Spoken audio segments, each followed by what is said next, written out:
সার্থকতা কোথায়? কি করলেই মানব জনম ধন্য হবে?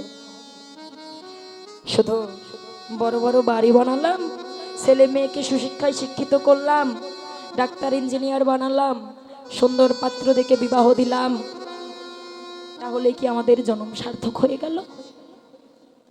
তাহলেই কি আমাদের জনম ধন্য হলো? ডক্টর মহানম্রত ব্রহ্মচারীজি বললেন, না ভাই, মানব জন্মের সার্থকতাই হলো ঈশ্বরত্ব লাভে, গুরু গোবিন্দের কৃপা লাভে আর ভক্তের কৃপা লাভে। মানব জনম পেয়ে দেহ যাদের কৃষ্ণ চরণ সেবাই লাগে না, মানব জনম পেয়ে দেহ যাদের ভক্ত চরণ সেবাই লাগে না, এই জগতে এই জনম পেয়ে তাদের কোনো লাভ হবে না।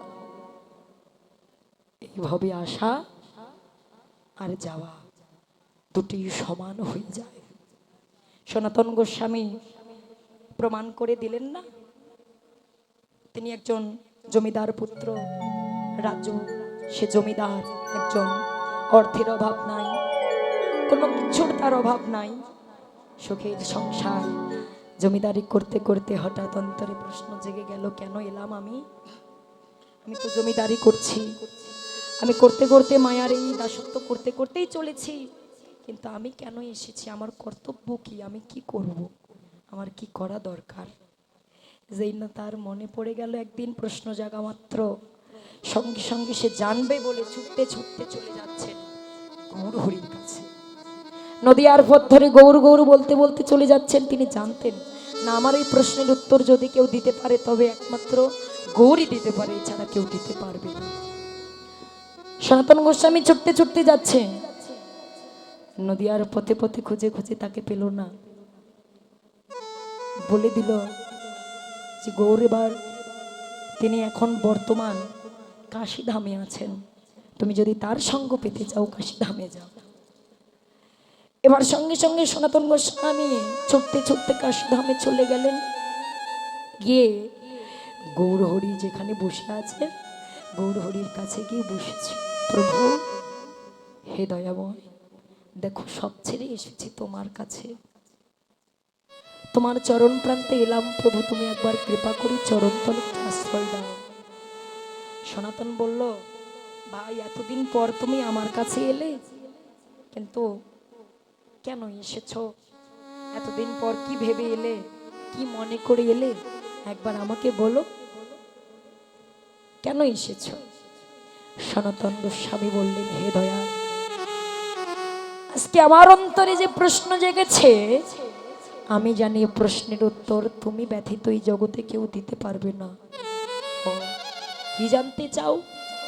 বলো দয়াময়, আমি কে, কি আমার পরিচয়, আমি কোথা থেকে এসেছি, আবার আমাকে কোথায় যেতে হবে? যেই না বলেছে, প্রভু বললেন, বাহ, উত্তম প্রশ্ন জেগেছে তোমার মনে। এটা শুধু তোমার ক্ষেত্রে নয়, এই বিশ্ব ব্রহ্মাণ্ডের প্রতিটা জীবের ক্ষেত্রে এক। জীব নিত্য কৃষ্ণ দাস তাহা ভুলে গেল, অতএব এই সংসার মায়া তাহারে গরছিল। কি বললেন? জীব নিত্য কৃষ্ণ দাস। আমাদের প্রত্যেকের জীবদের একটাই পরিচয়, জীব নিত্য কৃষ্ণ দাস। আমরা কলিজীব সবাই আমরা ভগবান শ্রীকৃষ্ণের শ্রীচরণের দাস মাত্র। তিনি হলেন কর্তা আর আমরা হলাম সকলেই তার কর্মী। তিনি হলেন প্রভু আর আমরা সকলেই তার শ্রীচরণের দাস। তিনি দয়াল, তিনি সকল কর্তা আর আমরা হলাম তারই কর্মী।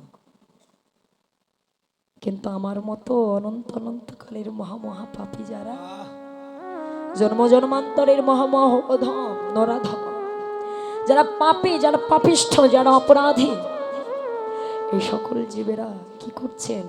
ভগবানের দাসত্ব না করে মায়ার দাসত্ব করছে, মায়ার খেলা খেলে যাচ্ছে। কিন্তু ভগবান বললেন, ভাই, এই মায়ার খেলা তোমাদের সাঙ্গ হয়ে যাবে, এই ভব খেলা তোমাদের সাঙ্গ হয়ে যাবে। আর একবার যদি ভব খেলা সাঙ্গ হয়ে যায়, তোমরা আর কোথায় যাবে? ঘুরে ফিরে তো আমার কাছেই আসতে হবে। আর যদি আসতেই হয়, হেলাই হেলাই এই গণা দিনগুলো, সুখের দিনগুলো কেন নষ্ট করছো?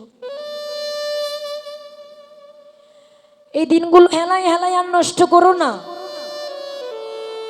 যদি হরি বলতে হয়, যদি কৃষ্ণ বলতে হয়, মানব জনমকে যদি ধন্য করতে হয়, তবে এসো না, একবার বদনে হরি নাম করো, একবার কৃষ্ণ নাম করো, হরি বলে ডাকো, গৌর বলে ডাকো।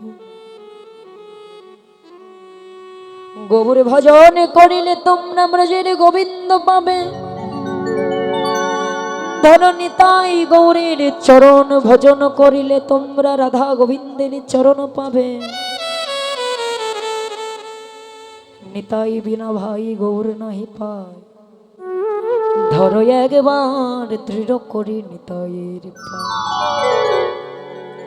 তোমরা ভজন করো, নিতাই চাঁদের চরণ ধরো, গৌর বলে ডাকো। কারণ নিতাইকে না পেলে, নিতাইয়ের করুণা কৃপা না হলে তো হয় না। চরণ তলে পড়ে গড়াগড়ি যাচ্ছে, প্রভু আজকে যখন তোমার চরণ পেয়েছি, আজকে আর তোমার চরণ ছেড়ে আমি যাব না। বলল সনাতন, তুমি যদি সবকিছু ছেড়ে আমার কাছেই আসবে, এই যে তুমি সঙ্গে একটা কম্বল নিয়ে এসেছ, এগুলো কেন?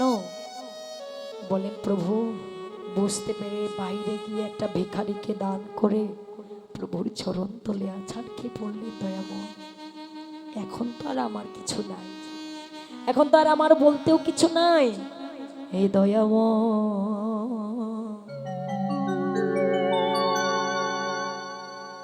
সব কিছু দিলাম তোমার ওই শ্রীচরণ তলে। দেখো দেখো আর আমার বলতে এই জগৎ মাঝে আর কিছু নেই দয়াল। যা কিছুই আমার বলতে ছিল, দেহ মন প্রাণ জীবন যৌবন সর্বস্ব কিছু তোমার চরণ তলে সঁপে দিলাম। প্রভু একটাই নিবেদন, তুমি তোমার চরণ ছাড়াই আমায় করো না হে। তোমার চরণ ছাড়াই আমায়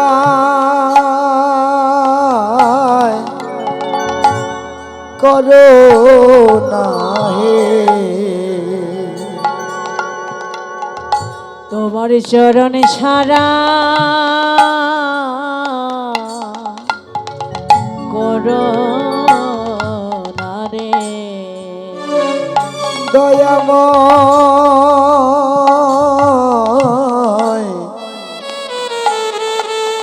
তোমার চরণ ছাড়াই আমায়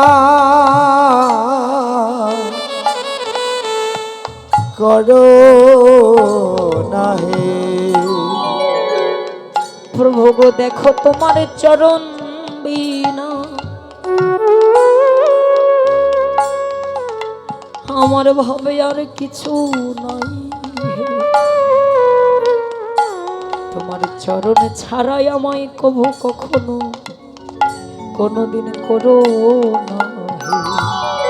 তোমার চরণ ছাড়া কোন গতি না।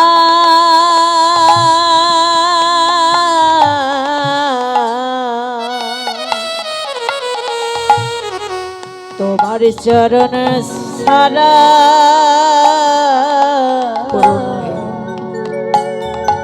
সবাই করো